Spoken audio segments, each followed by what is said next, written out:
Good morning students.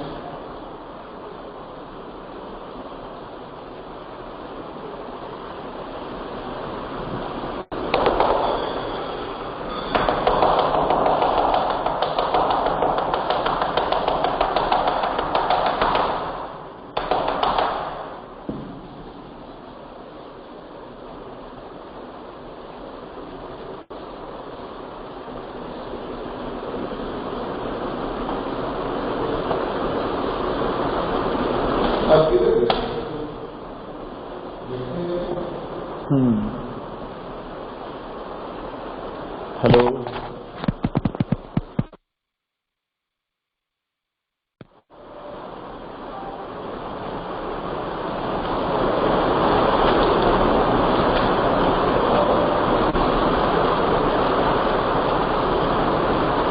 बेटा last class में exercise complete कर ली थी, यस और no?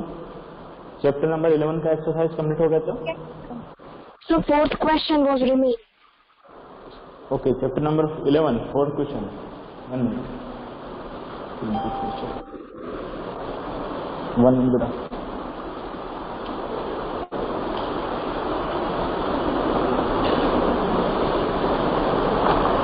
Chapter number 11 question number 4।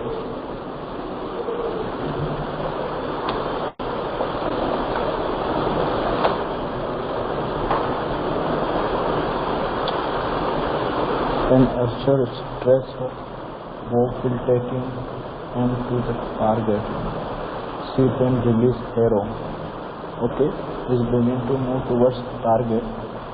Based on this information, fill the gap in following statement using the following terms. Okay बेटा, simple सा है ना? आप बॉब को ट्राई करते हुए आपने क्या किया यहाँ पर? एक टारगेट को तरफ आपने एरो चलाया, राइट? अब कौन बताएगा प्रश्न में क्या आंसर आएगा? To stress the bow, the archer applied a force that cause a change in its क्या आएगा? Shape. है ना? Shape. Okay, to stress the archer apply a force that cause a change in its shape. Very good, simple सा है ना? इसमें क्या है? पर हमें वर्ड्स भी देखो बेटा, वहीं पर गिवन है। वर्ड्स भी आपको क्या है? वहीं पर गिवन है बेटा, राइट? इसका बैकग्राउंड साउंड आ रहा है बनने का।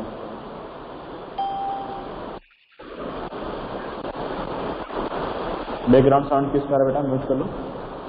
Okay, second, the force applied by the archer to stretch the bow is example of, किसका एग्जाम्पल है? Muscular force. Muscular force, very good. Second में पुट कर लो muscular force. And the type of force responsible for the change in state of motion of arrow is example of Contact force. हाँ, या तो पहले वाले में आप कॉन्टैक्ट लिख सकते हो, दूसरे में मस्कुलर लिख सकते हो, ठीक है? दोनों में चल जाएगा बेटा, है कि नहीं? Force applied by archer to stress for example of muscle force, या फिर कॉन्टैक्ट फोर्स सेकंड में भी हो जाएगा, मसल और contact force, right? Will the arrow move towards its target, the force acting on it are due to, बोलो? Gravity. Due to gravity and due to Friction. Friction of arrow, है ना? Friction of air. अच्छा, यहाँ पे बेटा किसी को doubt है? यस और नो में की डाउट है? चैप्टर नंबर 11 में पूरा ही पूछ रहा हूँ बेटा। चैप्टर नंबर 11 में आपको कुछ डाउट है किसी से भी रिलेटेड, किसी No, में sir. एक्सरसाइज में डाउट है, या फिर आपको बेटा हो सकता है कि वर्कशीट में डाउट है, या फिर चैप्टर से रिलेटेड कुछ भी डाउट है, क्योंकि अब आपके एग्जाम स्टार्ट हो जाएंगे मंडे से, राइट? तो जब भी आपके एग्जाम स्टार्ट हो जाएंगे, कब से एग्जाम स्टार्ट हो रहे हैं? मंडे से हो रहे ना? तो Yes, sir. इसलिए बेटा आपको चैप्टर 11 से कुछ भी डाउट है तो पूछ लो एक बार। चैप्टर 11 से पता है ना आपको? टाइप ऑफ फोर्सेस पता है, फोर्स का डेफिनेशन पता है, फोर्स का यूनिट पता है कि नहीं बेटा? सब कुछ पता है? फोर्स का unit, type of forces, yes और no, pressure force, pressure pressure का formula, formula of pressure, unit of pressure, pressure in fluid, सब पता है बेटा? एक बार पूछ के, अगर नहीं पता बेटा कुछ, कोई भी ऐसा पॉइंट हो जो नहीं पता पूछ लेना, लेकिन एग्जाम में आपके मार्क्स बेटा अच्छे आने चाहिए, फुल मार्क्स आने चाहिए सभी को। पेपर बहुत इजी है, अच्छे से पढ़ कर देना, ठीक है बेटा? चलो अब आते हैं चैप्टर नंबर 1 की तरफ, और उसका हमने एक्सरसाइज करना बाकी था, राइट? चैप्टर नंबर 1 में क्या बाकी था? एक्सरसाइज तो हमने कर लिया था, सॉरी, चैप्टर नंबर का वर्कशीट बाकी था ना, वर्कशीट एक्सप्लेन करना था बेटा? Yes, sir. That was remaining. Okay, exercise हम कंप्लीट कर चुके थे उसी टाइम पर, फिर भी अगर टाइम बचेगा तो वापस से एक बार एक्सप्लेन कर लेंगे।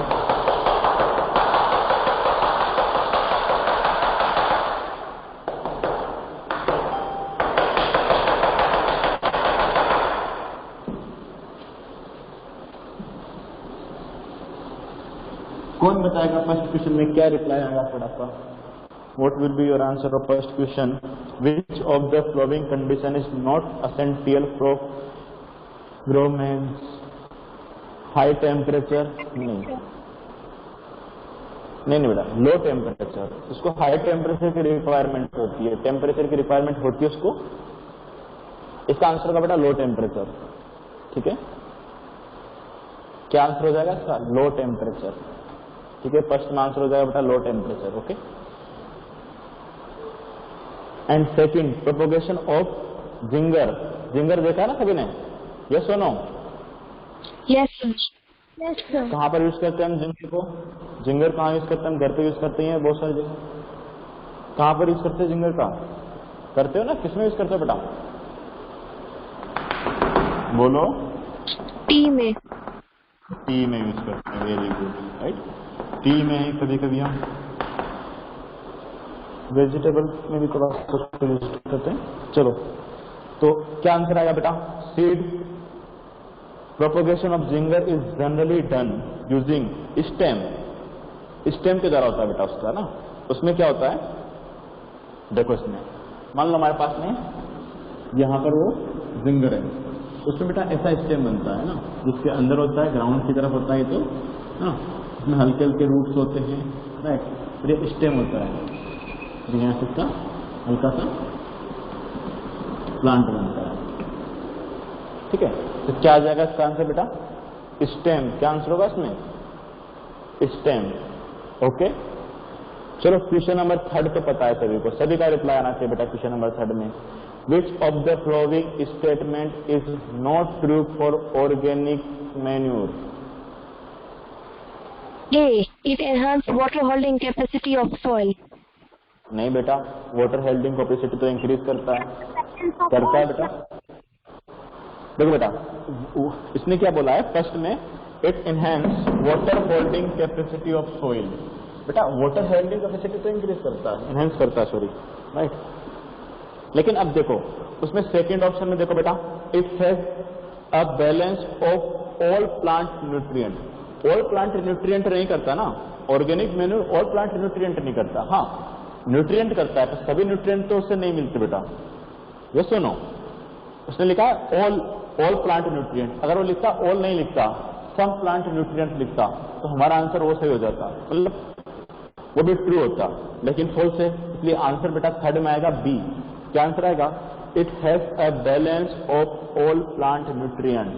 ऑल प्लांट न्यूट्रिएंट्स नहीं करता है, सम टाइप ऑफ न्यूट्रिएंट कर पाता है, यस और नो? तो 3rd में आंसर हो गया बेटा बी, राइट? चलो फर्स्ट में आंसर लगा लेना आप, सी, ए, बी आंसर, और सेकंड में आपका आंसर हो गया बेटा सी, 3rd में आंसर हो गया बेटा बी। 4 कौन बताएगा? 4 में क्या आंसर होगा? The term use for propagation of separation of grains, process of separation of grain पढ़ा था हमने, कौन सी मशीन यूज करते हैं? Thresher machine, right?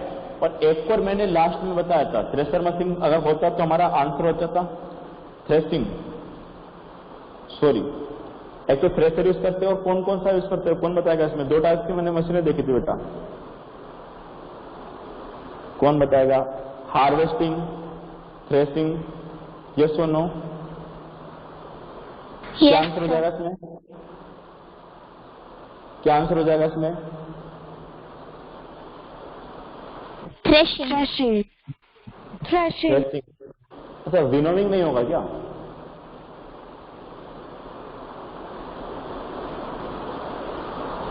विनोविंग नहीं होगा क्या?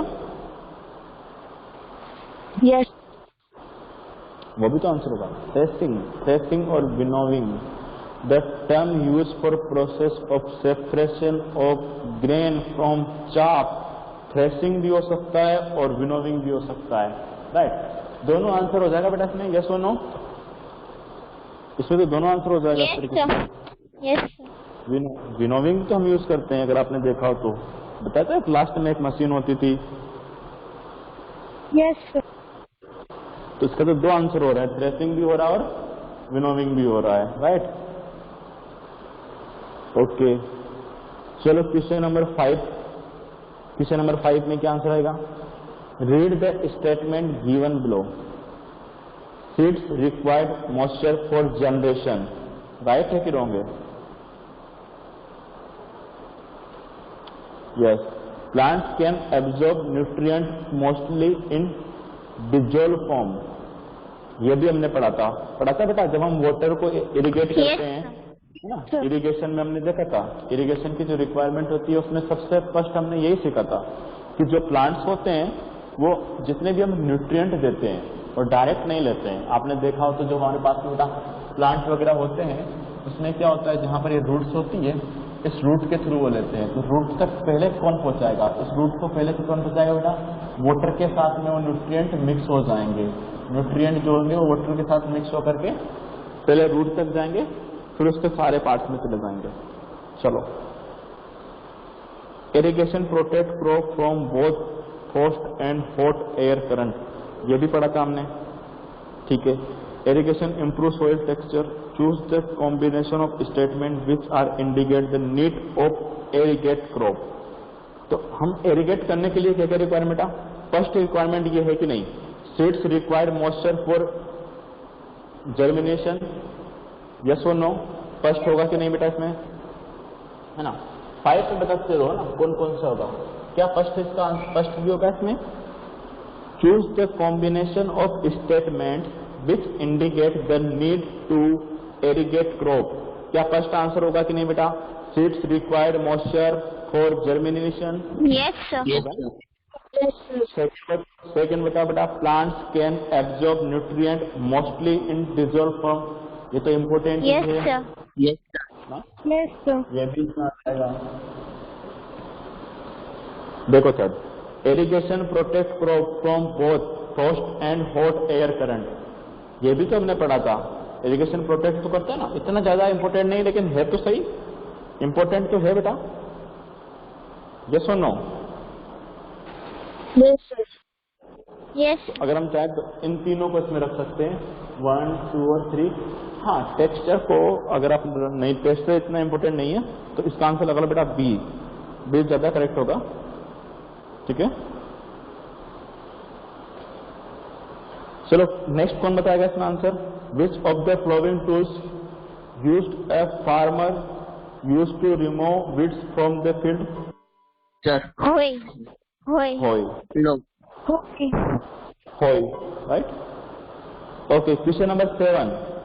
विच of the following is not true for fertiliser? Fertiliser के केस में कौन सा ट्रू नहीं होगा वो आपको सर्च करना है। दे इंक्रीज यील्ड, यस, तभी तो हम यूज करते हैं, इंक्रीज करते हैं, no doubt. Their excessive use disturb the balance of nutrient in soil, बिल्कुल ये भी सही है। अगर आप ज्यादा टाइम तक बेटा हम इसका यूज करते हैं, अगर बेटा आप ज्यादा टाइम तक फर्टिलाइजर यूज करते हो तो उसका क्या है बेटा, जो हमारे पास में न्यूट्रिएंट होते हैं बेटा सोइल के, वो भी अनबैलेंस हो जाते हैं अगर ज्यादा यूज करोगे तो, है ना? तो कितना यूज करना है आपको, जितनी रिक्वायरमेंट होती है, राइट? ज्यादा भी यूज ना करें। Question number c option, they are generally use in small quantity, बिल्कुल फर्टिलाइजर आप ज्यादा यूज नहीं कर सकते हो। दे आर इन्वायरमेंट फ्रेंडली, नहीं बेटा इन्वायरमेंट फ्रेंडली तो नहीं होते हैं, ये तो हम हमारा फील्ड को यील्ड को इंक्रीज करने के लिए ऐसा कर रहे हैं, अदरवाइज ये इन्वायरमेंट फ्रेंडली नहीं होते हैं। फर्टिलाइजर जो होते हैं बेटा वो इन्वायरमेंट फ्रेंडली नहीं होते हैं। तो ये आंसर हो जाएगा 7 में डी। चलो क्वेश्चन नंबर 8 पढ़ो बेटा। Given below are statements about the harmful effect of weeds on crop plants. Given below are statements about the harmful effect of weeds on crop plants. They interfere in harvesting. पढ़ा था हमने, ये देखा था कि नहीं बेटा? Question number 8। क्वेश्चन नंबर 8 बताओ बेटा। बताया था ना मैंने, जो वीड्स होते हैं वो किसके साथ कंपटीशन करते हैं? हमारी जो क्रॉप है बेटा उसके साथ में कंपटीशन करते हैं। किस चीज के लिए कंपटीशन करते हैं? वाटर के लिए कंपटीशन करते हैं। यस और नो? मान लो यहां पर देखो बेटा, मान लो बेटा ये मेरा प्लांट किसका है? ये क्रॉप है अपनी, राइट? ये क्रॉप है, लेकिन यहां पर ये वीड्स आ गए। यहां पर क्या आ गया बेटा? वीड्स आ गए। तो ये क्या कर रहा है? जो हम इसको वाटर सप्लाई करेंगे उसमें ये पार्टिसिपेट करेगा, ये वाला भी? यस और नो? राइट? Yes, sir. तो ये वाटर को भी पार्टिसिपेट करेगा। एक इसका लैंड है बेटा, उसमें भी कर रहा है। मेन्यूर वगैरह अगर आप कुछ दे रहे हो बेटा, मेन्यूर वगैरह में भी है इसको पार्टिसिपेट कर रहा है। तो ये हमारे लिए, इसको फिर हमें क्या करना पड़ेगा? इसको रिमूव करना पड़ेगा, राइट? तो चलो देखो क्या क्या आंसर होंगे बेटा। दे इंटरफेयर इन हार्वेस्टिंग। हार्वेस्टिंग में भी इंटरफेयर करता है, बिल्कुल राइट। जब आप कोई भी कटिंग करते हो ना बेटा, वहां भी ये इंटरफेयर करता है, नो डाउट, है ना? हमें तो लेना कौन कौन सा बेटा? क्रॉप लेना है। यस और नो? क्यों क्रॉप लेना है सर? हार्वेस्टिंग में इंटरफेयर कैसे कर रहा है बेटा? अगर मैं इस क्रॉप को रिमूव करना चाह रहा हूं, हमें चाहिए क्या बेटा? इससे सीड्स चाहिए कि नहीं बेटा? सीड्स चाहिए आपको, लेकिन किसके सीड्स आपको चाहिए बेटा? क्रॉप के सीड्स चाहिए ना? आप नहीं चाहते ना कि वीड्स के भी सीड्स मिले? क्या चाहते हो कि वीड्स के सीड्स क्रॉप के साथ मिक्स हो जाएं, फिर अगले साल हमें वापस से प्रॉब्लम आए? ऐसा तो हम नहीं चाहते। सुनो, अगर सोचो बेटा, अगर आपने हार्वेस्टिंग किया, हार्वेस्टिंग में से आपने कटिंग किया, सुनो जानते, क्रॉप है, कटिंग करोगे, अगर उसके साथ में सपोज करो वीड्स की भी आपने कटिंग की बेटा, राइट, और गलती से वीड्स भी कट कर दिया, तो उसके सीड्स किसके साथ मिक्स हो जाएंगे? वीड्स के सीड्स किसके साथ मिक्स हो जाएंगे बेटा? क्रॉप सीड्स के साथ में। ये सोनो, अब जब Yes, अगले टाइम जब आप सोविंग करोगे तो वहां पर क्या होगा? ऑटोमेटिक क्रॉप के साथ में कौन आ जाएगा बेटा? वीड्स। ये सोनो, उसके भी सीड्स है ना। जैसे आप सोविंग करोगे तो क्या होगा बेटा? ऑटोमेटिक वहां पर वीड्स के प्लांट आना शुरू हो जाएंगे, वो हमें नहीं चाहिए। तो फिर हमें क्या करना पड़ता है? जब हम हार्वेस्टिंग करते हैं तो एक ध्यान रखना पड़ता है कि जो वीड्स है वो साथ में ना ले। तो ये तो हमारे लिए इंटरफेयर ही कर रहा है हार्वेस्टिंग में। तो फर्स्ट राइट है, they help crop plant to grow healthy. No no no no, ये हेल्थ कैसे इंप्रूव कर सकता है जबकि ये तो हमारा कुछ पार्ट खुद ही खा जा रहा है। जो हमें बेटा क्रॉप को देना था उसका तो ये भी यूज कर रहा है। तो ये हेल्पफुल है कि नहीं है? नहीं है ना। जो आपको मेन्यूर क्रॉप को देना था उसमें पार्टिसिपेट इसने कर लिया, जितना वाटर क्रॉप के देना है उसमें पार्टिसिपेट ये कर रहा है। तो ये हमारे लिए हेल्पफुल नहीं हो सकता। सो सेकंड आंसर करेक्ट नहीं है। फर्स्ट आंसर करेक्ट है, सेकंड करेक्ट नहीं है, राइट। आपका फर्स्ट आंसर हो गया करेक्ट, सेकंड आंसर करेक्ट नहीं है। थर्ड पढ़ो बेटा, थर्ड में क्या आंसर है? थर्ड में क्या दे रखा है? दे compete with crop plant for water, nutrient, space, light. Yes, बिल्कुल हम पता है हमें, थर्ड राइट होगा। फोर में क्या आएगा बेटा? दे इफेक्ट प्लांट ग्रोथ। बिल्कुल, प्लांट ग्रोथ को इफेक्ट करेगा। यस और नो? Yes, अगर sir. न्यूट्रिएंट प्लांट को मिलने हैं, राइट, तो वो तो फर्स्ट, थर्ड और फोर्थ, फर्स्ट, थर्ड और फोर्थ किसमें दिख रहा है? First, third, fourth A option में, ठीक है। क्वेश्चन नंबर 8 में हो गया हमारे पास में ऑप्शन नंबर ए। चलो बेटा बढ़ो आगे। नेक्स्ट देखो, the process of losing and turning of soil. क्या बोलते हो? ये तो पता होना चाहिए सभी को। टिल्ली metal. Very good, B answer correct. Okay, question number 10, the monsoon season in our country, अभी शुरू होने वाला है मानसून सीजन, क्या होता है बेटा? क्या आंसर आएगा? अप्रैल में तो नहीं होता ना, अप्रैल तो होता है, June to September. जनवरी होता नहीं है, नवंबर में होता नहीं है, तो कौन सा ऑप्शन बचा है? जून टू सितंबर, अभी शुरू होने वाला है, राइट? चलो Yes. क्या बताएं? बोलो, कुछ पूछना है? चलो अब नेक्स्ट डिस्कस करते हैं, which activity of farmer can promote growth of earthworm and microbes in field. जो अर्थवॉर्म होते हैं, यस बेटा, loosening and turning of soil. Sorry क्या पूछना चाह रहे हो? अच्छा हाँ हाँ, वेरी गुड, उसका आंसर वही होगा। यस यस, हम क्या करते हैं बेटा, फ्लो निकालते हैं उसमें ना, फ्लोगिंग करते हो उसको, फ्लो निकालते हो, क्यों करते हैं? क्योंकि हमें सोइल को बेटा लूज करना है, यस और नो। अब सोचो, पहले मुझे बता बेटा, जो ये अर्थवॉर्म होते हैं वो हमारे लिए हेल्पफुल है कि नहीं है, वो हमारे फ्रेंड है कि नहीं? अगर हम फार्मर है तो हमारे फ्रेंड है, यस और नो? अर्थवॉर्म जो होते हैं वो हमारे फ्रेंड है, राइट? क्योंकि वो क्या करते हैं, उसकी वजह से आपको इससे बनता है। उसके बाद क्या, न्यूट्रिएंट, जैसे कि मान लो आपको सोइल है उसको, उसके टेक्सचर को वो इंक्रीज करते हैं, लाइट, और वो क्या करते हैं कि खुद सोइल का यूज करते हैं बेटा, वहां पर सोइल को लूज करते हैं, लेकिन वो अर्थ के अंदर है, तो वहां तक उनके पास ऑक्सीजन पहुंचनी चाहिए कि नहीं पहुंचनी चाहिए? पहुंचना चाहिए। तो हमें क्या करना पड़ेगा बेटा, सोइल को लूज करना पड़ेगा, राइट? तो आप उसमें यूज कर सकते हो कि फ्लोविंग इज फार्मर प्रैक्टिस, आप फ्लोविंग कर सकते हो, जिसकी वजह से क्या होगा बेटा, वहां पर जो सोइल है उसमें स्पेस आ जाएगा, तो वहां से वो आराम से एयर ले पाएंगे, यस और नो? बोलो, तो सोइल लूजनिंग, राइट? ओके, लिख सकते हो ना इसका आंसर? लिख सकते हो कि नहीं बता, पहले मुझे बताओ। Yes. आंसर देख सकते हो? Okay, Bira want to practice crop rotation in his field, suggest a rabi crop, okay, and kharif crop, which will replenish his field with nitrogen, okay, which crop of nitrogen and why? Simple सा है।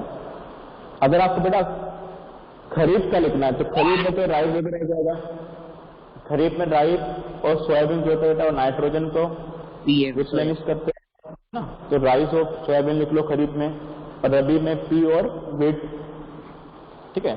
Rice और soybean लिखो, and रबी में लिखो P and wheat, okay. और third question तो बड़ा easy है, कोई भी आंसर दे देगा। बताओ थर्ड क्वेश्चन में फर्स्ट स्टेप क्या आएगा बेटा? थर्ड क्वेश्चन फर्स्ट क्या आएगा? Question number third, terms related to agriculture practice are given in below, arrange करना है, राइट? फर्स्ट में क्या करोगे, बोलो बेटा? Tilling and plowing. Okay, tilling and ploughing करोगे हम, राइट? जिससे कि हमारे पहले हम सोइल को प्रिपेयर कर रहे हैं, राइट? मेथड से हम क्या कर रहे हैं, प्रिपरेशन ऑफ सोइल, यस और नो? पहला आप सोइल प्रिपेयर कर रहे हो। सेकंड में क्या आएगा बेटा? अब सोइल प्रिपेयर हो चुकी है, अब क्या करना पड़ेगा? Sowing. सोविंग करना पड़ेगा, नो डाउट।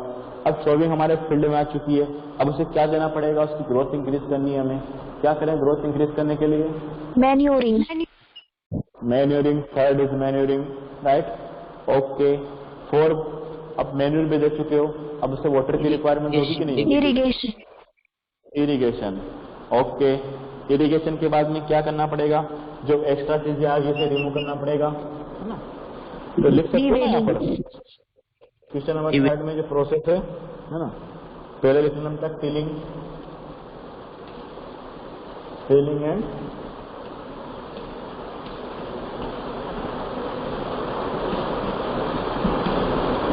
सेकंड में क्या आ जाएगा बेटा? सेकंड प्रोसेस में क्या आ जाएगा? Ravindra, third is manure, yes और नो? Sir, बेटा your video is blur. Okay, 1 minute। 1 minute. Okay है ना। और उसके बाद में अगर हम बात करें 4 प्रोसेस में, शोविंग मैन्युअल के बाद में आपको इरिगेशन करना पड़ेगा। ओके 5 में क्या करना पड़ेगा बोलो बेटा? Repeating. हाँ राइट, जो एक्स्ट्रा चीजें आ गई उसे हमें रिमूव करना पड़ेगा। 6 में Harvesting. Harvesting process. इनको पढ़ने के बाद तो ऐसा लग रहा है ना जैसे हमने थोड़ा सा रिवीजन कर लिया चैप्टर का। यस और नो? ओके क्वेश्चन नंबर 4 बताओ बेटा। क्वेश्चन नंबर 4, क्वेश्चन नंबर 4 कौन बताएगा आप में से? Question number 4, if you are given a dry Some yes बेटा। I would grow a crop which replenish all nutrients of soil. Okay लेकिन ड्राई पीस ऑफ लैंड दे रखा है। If you are given a dry piece of land for cultivation, what will sowing नहीं की अभी हमने बेटा, सोविंग नहीं की, उससे पहले क्या करोगे?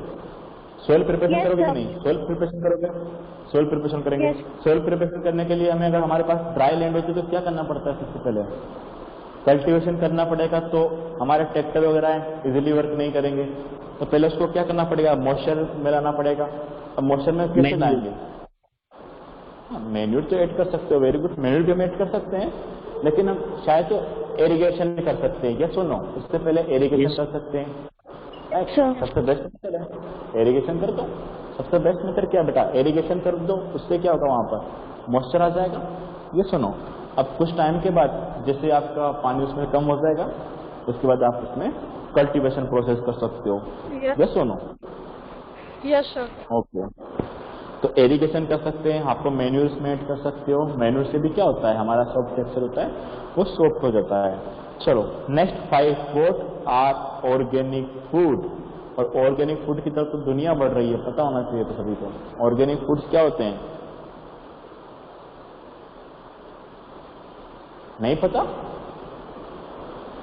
Organic Chemical free foods. है ना, वेरी गुड।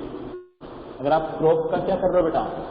क्रॉप प्रोडक्शन कर रहे हैं हम विदाउट केमिकल, है ना, food product by without chemical, right.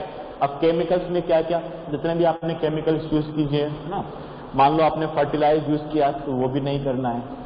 हाँ, मैन्यूर यूज करो, manure is a chemical process, yes और नो।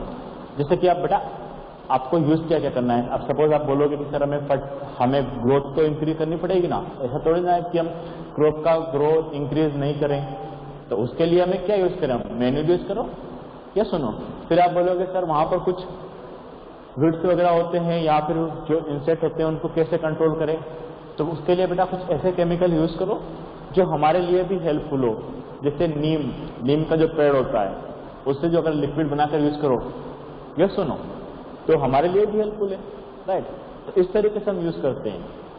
नीम वगैरह के जो पेड़ होते हैं उसका पत्ती से जो हम लिव्स से बेटा जो ऑयल बनाते हैं, है ना, उसको लिक्विड फॉर्म में चेंज करके स्प्रे कर सकते हो। लेकिन आपको फर्टिलाइजर यूज नहीं करना है, राइट। फर्टिलाइजर आप यूज नहीं कर सकते हो, विडिसाइड्स आप यूज नहीं कर सकते उसमें, है ना, पेस्टिसाइड, विडिसाइड ये आपको यूज नहीं करना है। सिंपल सा आपको एक क्रॉप ग्रो करवानी है, फूड्स क्रॉप आपको ग्रो करवानी है, लेकिन विदाउट एनी केमिकल। ये सुनो, उस क्रॉप को आप क्या बोलोगे बेटा? Organic crop, right. और हमारे लिए तो में करना भी ऐसा चाहिए। नॉर्मली क्या है बेटा, ऑर्गेनिक आजकल ज्यादातर ऑर्गेनिक की तरफ बढ़ रहे हैं, राइट। तो कंपोस्ट वगैरह आप यूज करते हुए इसको ग्रो कर सकते हो क्रॉप को। अब पूछो बेटा, चैप्टर 1 में किसी को डाउट है? Chapter 11 complete. चैप्टर पहले 11 की बात कर लो। 11 में सिंपल सा मैं रिवीजन करवा देता हूँ, फिर चैप्टर 1 का रिवीजन हम एग्जाम से जस्ट पहले एक बार करवा दूंगा, अगर कोई डाउट रहेगा बेटा तो, ठीक है। अभी हमारे पास जितना टाइम है उसमें चैप्टर 11 जल्दी से रिवीजन होता है, ठीक है। हाँ, दोनों की बेटा एक्सरसाइज कंप्लीट कर लेना, चैप्टर 1 का और चैप्टर 11 का, दोनों का वर्कशीट कंप्लीट कर लेना। अब फिर भी अगर किसी को पर्सनली प्रॉब्लम आ रही है कि सर नहीं लिख पा रहे क्वेश्चन की आंसर ऑन वर्ड, तो आप मुझसे अलग से बोल देना, मैं आपको उसका पीडीएफ बनाकर सेंड कर दूंगा, राइट।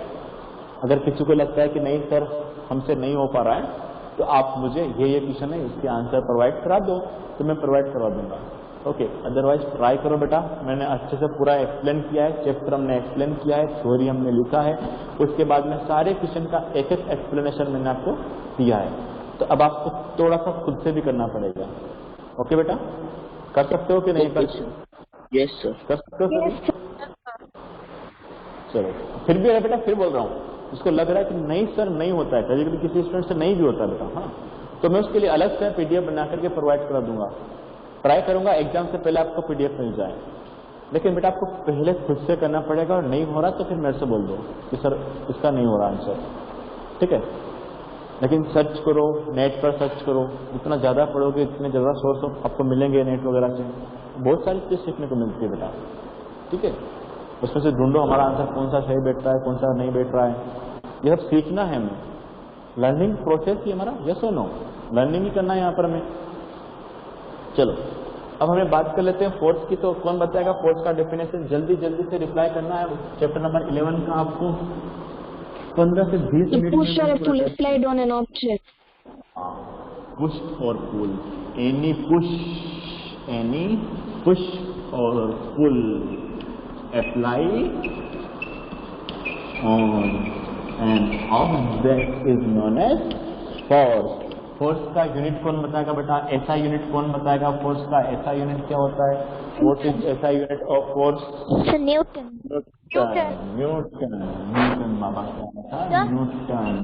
यस बेटा, यस पूछते चलो, डाउट है Sir, chapter 1 में 5th question. चैप्टर 1 में कौन सा एक्सरसाइज का फिफ्थ क्वेश्चन बेटा? वर्कशीट का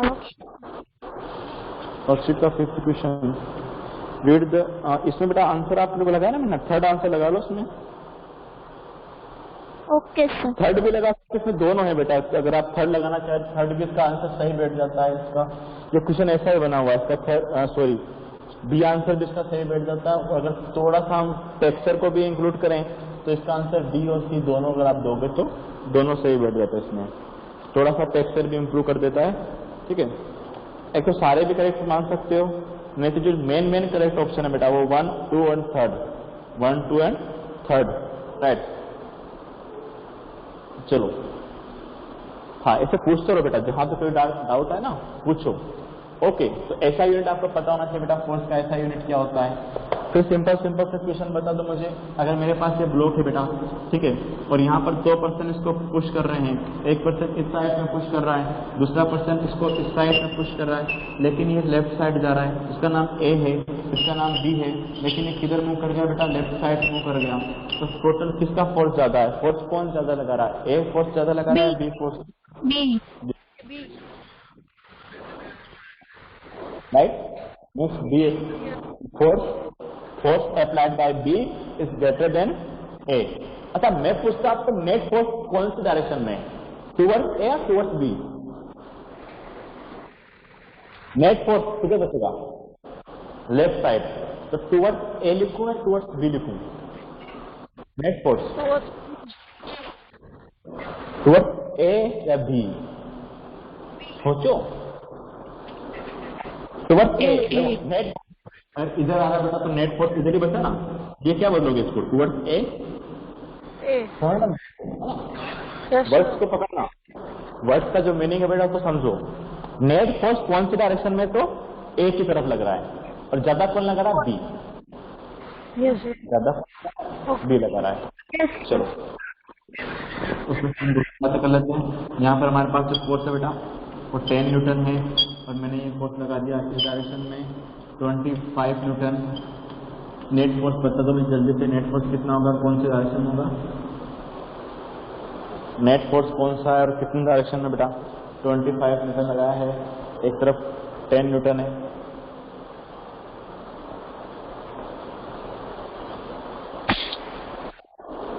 यस बेटा, 15 Newton in left direction. 50 Newton in left direction. Very good, 50 Newton in left direction.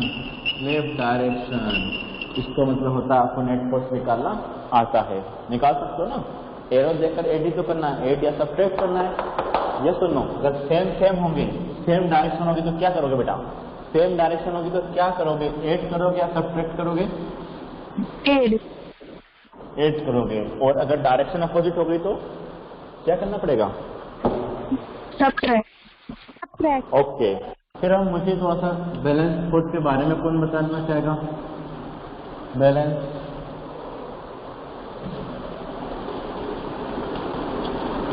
Force और अनबैलेंस्ड फोर्स, कौन बताएगा इसके बारे में कि सर बैलेंस तब होता है और अनबैलेंस तब होता है? Is equal to 0, that force is known as balanced force, or when net force is not equal to 0, it is known as unbalanced. Very good बेटा, सबको पता नहीं बात कि आपका बेटा अगर net force, if net force equal to 0 then this force is known as balance force, but if net force is not equal to 0, जैसा कि अभी आया था 50 newton, right, not equal to 0 then this force is known as unbalanced force. Okay, जल्दी से effect के बारे में कमेंट कर दो, कौन कौन से इफेक्ट होते हैं फोर्स के? Effect due to force, effect due to force, जल्दी से कमेंट कर दो कौन कौन से इफेक्ट आपको देखने को मिले थे? First, Force can change shape and size of an object. Force can increase and decrease the speed of an object. Force can change in shape and size,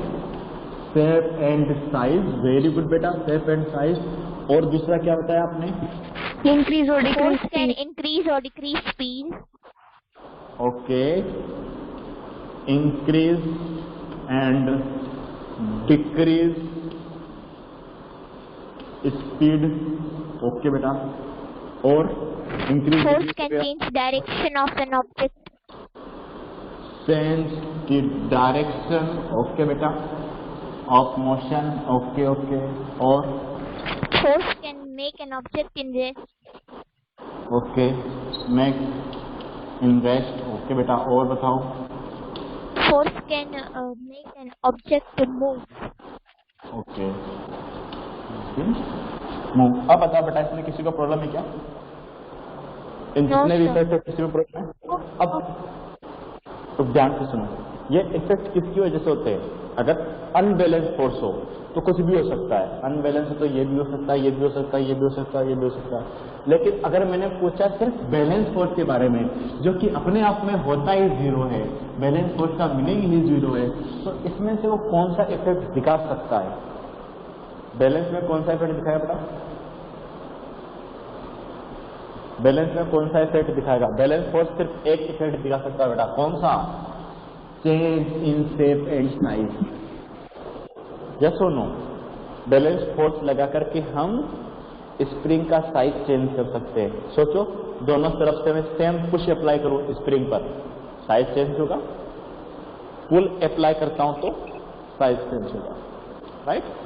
तो सिर्फ एक इफेक्ट दिखाता है बैलेंस फोर्स, कौन सा? ध्यान रखना, क्या कर सकता है balance force? Change in shape and size of the object. यहाँ तक बेटा समझ को समझ में आता है कि नहीं? बोलो। Yes, sir. ओके, जल्दी से कमेंट करते हैं टाइप ऑफ फोर्सेस पर। टाइप ऑफ फोर्सेस, कौन कौन से टाइप के फोर्स है बेटा? Contact and non-contact. Contact force, contact और non contact force, non contact force. अच्छा, कॉन्टैक्ट फोर्स का मीनिंग क्या है, कौन बताएगा? कब हम बोलेंगे कॉन्टैक्ट फोर्स है और कब बोलोगे नॉन कॉन्टैक्ट फोर्स है? कब बोलोगे कि force contact? It is in Yes, बेटा। contact. This force is known as contact. Okay ना, हमें रिक्वायर किसकी बेटा? Contact with agent with applied force and object on which applied force, right? दोनों कॉन्टैक्ट में होंगे तब ये फोर्स वर्क करेंगे। अदरवाइज जो दूसरा ऑप्शन है जहां पर कॉन्टैक्ट नहीं भी हो तो चलेगा, वो फोर्स कौन से होंगे बेटा? Non contact force. Example comment करो, कौन कौन से एग्जाम्पल है, जल्दी से बोलो बेटा। कॉन्टैक्ट में एग्जाम्पल कौन कौन से होंगे? कॉन्टैक्ट में एग्जाम्पल बताओ बेटा, कौन कौन से एग्जाम्पल हो जाएंगे? Muscular force. Okay, muscular force, okay, muscular force. और बोलो बेटा, बोलते चलो साथ में। Tension force. Tension force Tension किसमें अप्लाई होता है? Friction force. Rope. Friction, Friction. Friction friction force. Force. अच्छा, मसल्स में अगर अप्लाई करेगी तो बेटा कौन सा फोर्स अप्लाई करेगी? Muscular force. ये कौन अप्लाई करता है? Tension force. टेंशन फोर्स कौन लगाएगा? जल्दी से कमेंट करो, फास्ट। अब तो आता है आपको। String पे. String और rope. Very good, very good. String, जिसका दूसरा नाम होता है रोप, लेकिन हमें पढ़ना क्या है ज्यादातर? स्ट्रिंग। फ्रिक्शन, फ्रिक्शन कौन लगाते Rough कहाँ लगता है? Very Rough good, surface. Rough surface. Very good answer बेटा, रफ सरफेस। ओके, यहाँ पर आ जाओ। Type of forces, non contact, Electrostatic force. Gravitational. Electrostatic force. Gravitational force. Magnetic force. Magnetic force. Electrostatic के बारे में पहले मुझे इलेक्ट्रोस्टैटिक बारे में बता दो। अप्लाई कौन करता है, कब लगता है इलेक्ट्रोस्टैटिक फोर्स बेटा? कौन सी बॉडी होनी चाहिए? जब चार्ज होता है. Charged on charge. चार्ज अगर बॉडी है तो लगेगा, अदरवाइज नहीं लगेगा, है ना। मिनिमम एक बॉडी भी चार्ज होना चाहिए। अगर एक बॉडी चार्ज है, दूसरी अनचार्ज है, तब भी लग जाएगा, राइट। और अगर हमारे पास में क्या होगा बेटा? अगर हमारे पास में क्या है, अगर दोनों चार्ज है तब भी लगेगा। दो टाइप्स का लगता है। अगर बेटा पॉजिटिव पॉजिटिव है तो बता दो कौन सा लगेगा? पॉजिटिव पॉजिटिव है तो कौन सा होगा? पॉजिटिव नेगेटिव है तो कौन सा होगा? Negative positive. Repulsive force. Repulsion. Same type के चार्ज होंगे तो रिपल करेगा, like like, minus minus. Same type है तो रिपल करेगा, यस और नो। और लास्ट बच्चे तो क्या होगा इसमें? Yes, sir. Attraction. Attraction. Attraction, right, very good. चलो दूसरा नेक्स्ट टाइप बताओ, उसका नेक्स्ट कौन सा होता है? Magnetic force. Magnetic force. Very good. Next type कौन सा हमारे पास में? Magnetic force. वेरी गुड, आपको सब तो आता है, आपको क्या नहीं आता? Magnetic force. मैग्नेटिक फोर्स में बताओ कि किसकी रिक्वायरमेंट होती है बेटा? Magnet, Unlike poles. Unlike. Magnet, पहले तो रिक्वायरमेंट किसकी है? मैग्नेट होना चाहिए, मैग्नेट प्रॉपर्टी होनी चाहिए। फिर हमने पढ़ा था बेटा अगर लाइक पोल होंगे तो इसमें क्या होता है? अट्रैक्शन होता है। क्या होता है? अगर नॉर्थ नॉर्थ हुआ तो क्या होगा? Repulsion. साउथ साउथ होगा तो बेटा क्या होगा इसमें? Repulsion. रिपल करेंगे, ओके। और जब अनलाइक होगा तो क्या होगा? Attraction. Attraction, right. चलो नेक्स्ट टाइप का फोर्स बता बेटा। नेक्स्ट टाइप का कौन सा force? Gravitational force. Gravitational force. Gravitational force, okay. क्या पता है ग्रेविटेशनल फोर्स के बारे में? कौन लगाता है? पहली बात Earth. फिर गलती कर रहे हो। कितनी बार बताया? जो हमें पता है Universe. बताना है। Object in universe. कौन लगाता है? Earth. Every object. अर्थ नहीं लगाता बेटा, बताया था ना। अगर कोई सा भी ऑब्जेक्ट पे मास है वो लगाता है, ठीक है। अगर अर्थ लगाएगा उस केस में क्या बोलोगे बेटा? अगर अर्थ अप्लाई कर रहा है ग्रेविटेशनल फोर्स को क्या बोलते हैं? Gravity force. Gravity. Gravity force. ध्यान रखना, ग्रेविटेशनल फोर्स कौन लगाता है? अगर ये पूछा था बेटा ग्रेविटेशनल फोर्स लगाता है कौन लगाएगा? Every object. और पूछा है ग्रेविटी कौन लगाता है तो ग्रेविटी कौन लगाएगा? सिर्फ अर्थ, राइट। ओके, ग्रेविटी की डायरेक्शन कौन सी होगी? कौन सी डायरेक्शन में होगा बेटा? Downward. Downward direction, right, towards the centre of the earth. Okay, चलो और कमेंट करो। ये कौन से टाइप का होता है बेटा? रिपल्सिव हो सकता है कि नहीं? ये फोर्स रिपल्सिव हो सकता है कि नहीं? रिपल्सिव हो सकता है? नहीं हो सकता। रिपल्सिव नहीं हो सकता। Attractive. हाँ बिल्कुल। कौन सा फोर्स होता है बेटा? ये कौन सा फोर्स होता है? सिर्फ पॉजिटिव अट्रैक्टिव है। ध्यान रखना इसके बारे में। चलो अब हम बात करते हैं थोड़े से प्रेशर के बारे में। चलो, है ना। प्रेशर कौन बताएगा? प्रेशर का फोर्स डेफिनेशन क्या होती है बेटा? Pressure Perpendicular force acting on an unit area open surface is called pressure. Very good, है ना। परपेंडिकुलर फोर्स, ध्यान रखना है फोर्स कैसा है? परपेंडिकुलर वाला फोर्स कंसिडर करना है, राइट। और फोर्स के लिए नहीं आएगा, परपेंडिकुलर फोर्स ना, एक्टिंग ऑन यूनिट एरिया, अगर मेरा एरिया कितना बेटा 1 है, राइट, 1 मीटर स्क्वायर हो गया, तो यहाँ पर ये फोर्स आएगा, वो क्या होगा बेटा, वो किसके इक्वल हो जाएगा, प्रेशर के इक्वल। फॉर्मूला बताओ जल्दी से, क्या फॉर्मूला होता है? Force by area. Force upon area. Force upon area. Force upon area. Okay बेटा, यूनिट बता तो जल्दी से, यूनिट क्या होता है इसका? यूनिट यूनिट यूनिट यूनिट बताओ इसका जल्दी से, यूनिट क्या होगा इसका? Meter square. कैसे? अरे बेटा कैसे रुक गए, ऐसी बता रही थी, यूनिट पूछते रुक गए। फोर्स करंट क्या होता है? फोर्स करंट बताओ। Newton. Newton. Newton upon area का यूनिट क्या होता है? Area Square meter. Metre square. तो क्या हो गया बेटा, न्यूटन मीटर स्क्वायर ऐसे लिख सकते हो, न्यूटन m-2। और एक और यूनिट बताया था मैंने, कौन बताएगा इसको? हम कुछ और भी बोलते हैं, Pascal. Pascal. पास्कल, जिसका पीए से लिखते हो, राइट, ध्यान रखना। ओके, जल्दी से एक क्वेश्चन सोल्व कर दो।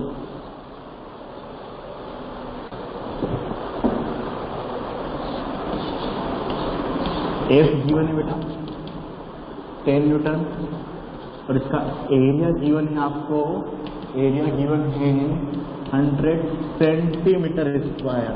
प्रेशर बता दो जल्दी से, प्रेशर निकालो इसका। 10 Newton meter square. गलती करके इतना फास्ट, क्या याद रखने बेटा, यूनिट तो ध्यान दो इसमें। क्या फोर्स न्यूटन में है? बिल्कुल नहीं। क्या एरिया मीटर स्क्वायर में क्या बेटा? नो। क्या करेंगे, मीटर स्क्वायर में चेंज करेंगे सेंटीमीटर स्क्वायर को, और मैंने लिखवा है तो आपको पता हो तो बेटा, जो सेंटीमीटर स्क्वायर को अगर मीटर स्क्वायर में चेंज करना है तो सेंटीमीटर स्क्वायर को किससे डिवाइड करना पड़ता है? बोलो बेटा, किससे डिवाइड करोगे? Meter. 10,000. 10,000. ध्यान रखना है, बहुत इंपॉर्टेंट है बेटा, राइट। तो मैं इसका एरिया कितना लिखूंगा यहाँ पर? एरिया कितना हो जाएगा बेटा? 100 अपॉन में वापस से 1 2 3 4 मीटर स्क्वायर, ठीक है। कितना हो गया? 1 2 1 2 0.01 मीटर स्क्वायर। अब पुट करना है बेटा यहाँ पर, फोर्स कितना है 10, और ये कितना है 0.01। कितना आंसर आ जाएगा बोलो, कितना आंसर आ जाएगा? अरे बाबा बोलो जल्दी से आंसर। 10, इस 0 पॉइंट को हटाओगे तो वापस से ऊपर कितना लगाना पड़ेगा बेटा? 100, नीचे बच्चा 1, कितना हो गया?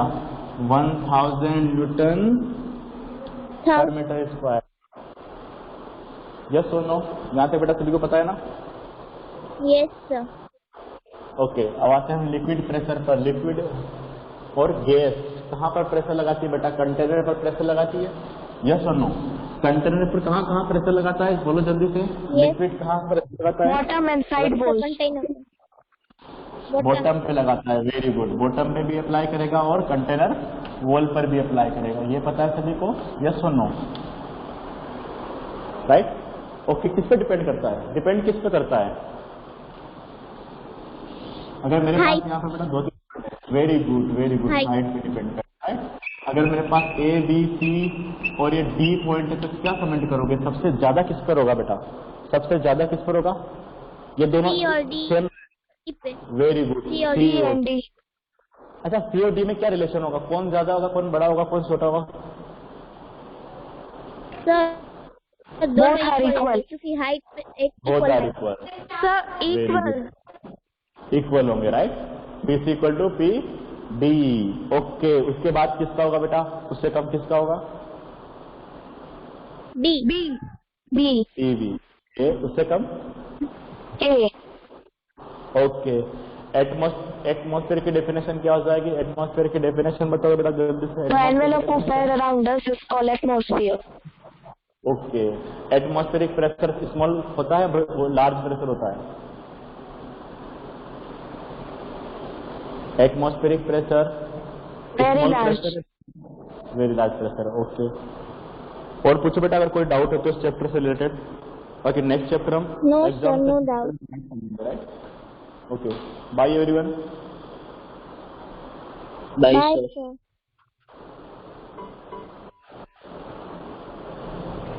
Bye, sir. Bye, sir.